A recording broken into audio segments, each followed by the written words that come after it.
সমুদ্রপথে মার্কিন অবরোধ ও দেশের ভেতরে যুদ্ধের ক্ষত সব মিলিয়ে খাদের কিনারায় পৌঁছে গেছে ইরানের অর্থনীতি। তবুও হার মানতে নারাজ তেহরান। পশ্চিমাদের তীব্র চাপের মুখেও দেশটির নেতারা দেখাচ্ছেন অবিশ্বাস্য দৃঢ়তা। তেল রপ্তানি প্রায় শূন্যে ঠেকে গেলেও অভ্যন্তরীণ সম্পদ ও কৌশলী নেতৃত্বে ভর করে ইরান সামলে নিচ্ছে বর্তমান পরিস্থিতি। আমেরিকা ও তার মিত্রদের বিরুদ্ধে দীর্ঘদিনের অর্থনৈতিক লড়াই ও পুরনো অভিজ্ঞতা এই চরম মুহূর্তেও দেশটিকে ভেঙে পড়া থেকে রক্ষা করছে। বিশেষজ্ঞরা বলছেন, পশ্চিমা বিশ্ব যত দ্রুত ইরানের পতন আশা করেছিল, বাস্তবে তার চেয়েও বেশি সময় লড়ে যাওয়ার ক্ষমতা রাখে খামেনির দেশ। কিন্তু এখনও কিভাবে টিকে আছে ইরানের রেজিস্ট্যান্স ইকোনমি? রাশিয়া ও প্রতিবেশীরাই কি তেহরানের মূল ভরসা? আমার মনে হয় ইরান এক ধরনের প্রতিরোধ অর্থনীতি বা রেজিস্ট্যান্স ইকোনমি গড়ে তুলেছে। এই নীতির অন্যতম দিক হল ব্যবসা, পণ্য বিনিময় এবং রপ্তানির জন্য প্রতিবেশীদের ওপর নির্ভর করা। এখন পর্যন্ত যে প্রমাণ পেয়েছি তা হল ইরানের রপ্তানি সংযোগ এবং প্রতিরোধ অর্থনীতি এখনও সক্রিয় আছে। কাস্পিয়ান সাগর দিয়ে উত্তরাঞ্চলের মধ্য এশীয় দেশগুলোতে পণ্য পাঠানোর চেষ্টা করছে ইরান।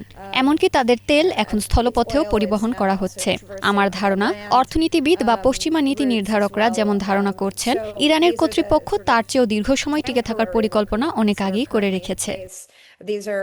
স্থলপথ ব্যবহার করে প্রতিবেশী দেশগুলোর সাথে বাণিজ্য সচল রাখা এবং দেশীয় সম্পদের দক্ষ ব্যবহার ইরানকে দিচ্ছে দীর্ঘস্থায়ী লড়াইয়ের শক্তি। খাদ্য নিরাপত্তার ক্ষেত্রে ইরান এই মুহূর্তে আঞ্চলিকভাবে সবচেয়ে স্থিতিশীল অবস্থানে রয়েছে।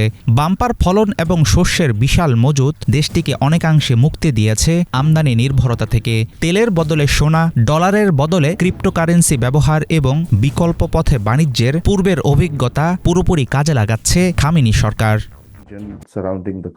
আমরা যদি উপসাগরীয় অঞ্চলের চারপাশের দেশগুলোর দিকে তাকাই, তবে এটা ঠিক, ইরান এই অঞ্চলের বৃহত্তম খাদ্য আমদানিকারক দেশ।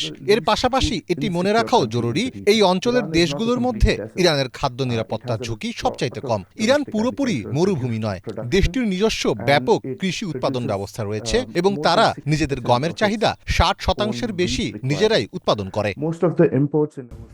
রাশিয়া এবং পাকিস্তান সহ প্রতিবেশী দেশগুলোর সঙ্গে জল ও স্থলপথে ইরানের নতুন বাণিজ্যিক রুট তৈরি হয়েছে।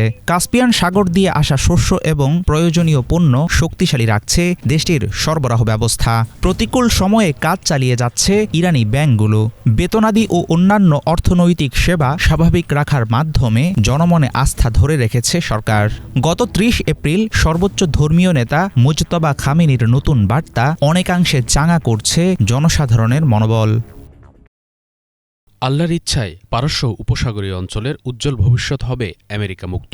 এটি নিশ্চিত করবে এই অঞ্চলের দেশগুলোর অগ্রগতি, স্বস্তি ও সমৃদ্ধি। পারস্য উপসাগর এবং ওমান সাগরের জলরাশিতে প্রতিবেশী রাষ্ট্রগুলোর সাথে আমাদের ভাগ্য এক সূত্রে গাঁথা। হাজার মাইল দূর থেকে আসা যেসব বিদেশি শক্তি এখানে লোভ আর সন্ত্রাসী কর্মকাণ্ডে লিপ্ত হয়, এই অঞ্চলে তাদের কোনো স্থান নেই।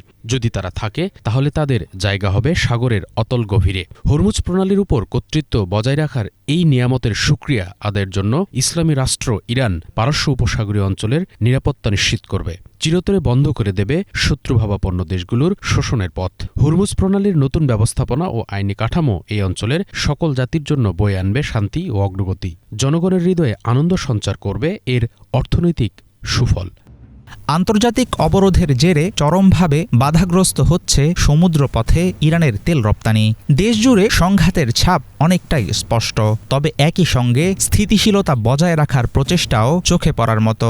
কিন্তু ইন্টারনেট ব্যবহার সীমিত থাকা এবং সংবাদ প্রবাহে সরকারি নিয়ন্ত্রণের কারণে ভেতরের আসল চিত্র পাওয়া কঠিন। আপাতত পরিস্থিতি সামাল দিলেও বিদেশি ব্যাংকে আটকে থাকা ডলার আর তেল বিক্রির সুযোগ না পেলে ক্রমেই দুর্বল হয়ে পড়বে ইরানের প্রতিরোধ ব্যবস্থা। তবে নিষেধাজ্ঞার মারপ্যাচ আর মার্কিন সামরিক আঘাতের মাঝেও তেহরানের টিকে থাকা যেন হয়ে দাঁড়িয়েছে বিস্ময়কর এক বাস্তবতা। হাফিজুল ইসলাম, বাংলাভিশন।